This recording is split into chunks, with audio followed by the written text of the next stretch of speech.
مرحبا بكم في عالم الشغف والإثارة، في عالم الكرة. كل لحظة تحمل قصة جديدة، واليوم نحن مع خبر أدلى اللاعب الدولي الجزائري محمد الأمين عمورة بتصريحات جديدة تخص العديد من الأمور المتعلقة بحياته وماضيه، وعن النجم المصري محمد صلاح. وقال عمورة أن النجم المصري محمد صلاح يملك مشوارا جيدا ومر على العديد من المراحل.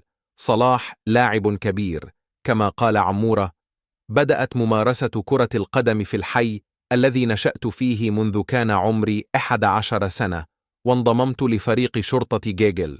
وأشار عمورة: والداي كان يعيشان في الجبال، ولم أكن أقيم معهم، وكنت أبقى مع مدربي الذي ساعدني كثيرا. والدي فلاح، وأمي ربة منزل. لدي أيضا أخت وثلاثة إخوة، أحدهم أفضل مني في كرة القدم، لكنه لا يزال صغيرا، فهو يبلغ من العمر 11 عاما فقط.